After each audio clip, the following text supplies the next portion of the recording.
జీవితంలో ఏమన్నా తెలుసా, జీవం అనేది ఉండాలి. అది ఉంటేనే మన బ్రతుకు బండి ఏమవుతుంది, ముందుకు. టీవీలో చెక్క బండి నడుస్తుందిలేండి, బ్రతుకు బండి ముందుకు నడాలంటే ఏముండాలి చెప్పండి, జీవం ఉండాలి. కాబట్టి యోబు చెబుతున్నాడు ఏమన్నా తెలుసా, నా విమోచకుడు సజీవుడు. గట్టిగా తప్పట్లు కొట్టి దేవుడు మీరందరూ కూడా చెప్పాలి, నా విమోచకుడు సజీవుడు కనుక నేను కూడా ఎవరినే, దేవునికి స్తోత్రం.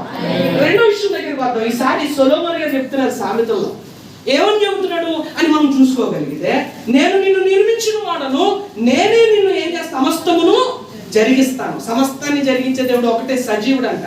23వ అధ్యాయం 11వ వచనం చదువుకుందాం చూడండి. సామెతల గ్రంథం 23వ అధ్యాయం 11వ వచనం. అమ్మ కొంచెం చదవండి. దేవునికి స్తోత్రం.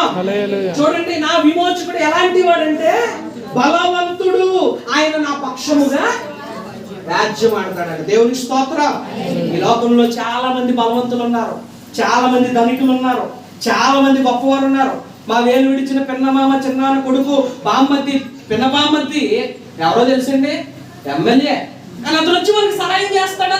బలవంతుడు అయి ఉండి కూడా మన పక్షముగా నిలబడేవారి లోకంలో ఎవరో కూడా తోబుట్టు లేడు, ఆ నమ్ముకున్న అన్నయ్య లేడు, తమ్ముడు లేడు, కుటుంబంలో పిల్లలే మనకి మన పక్షంగా ఎలా లేరు చెప్పండి, మన పక్షముగా లేనివారిగా. వారు బలవంతులు అయ్యుండి కూడా మన పక్షముగా లేనివారిగా ఉన్నారు. కానీ సామెతల్లో సొలొమోను తెలియజేస్తున్న మాట ఏంటో తెలుసా, నా విమోచకుడు బలవంతుడు, అంతే మాత్రం కాకుండా ఆయన నా పక్షముగా ఏమాడతాడు చెప్పండి, రాజ్యం ఆడతాడు.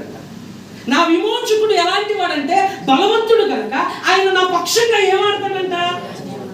పాపం కొత్తగా రాజకీయాలకు వచ్చిన ఒక వ్యక్తి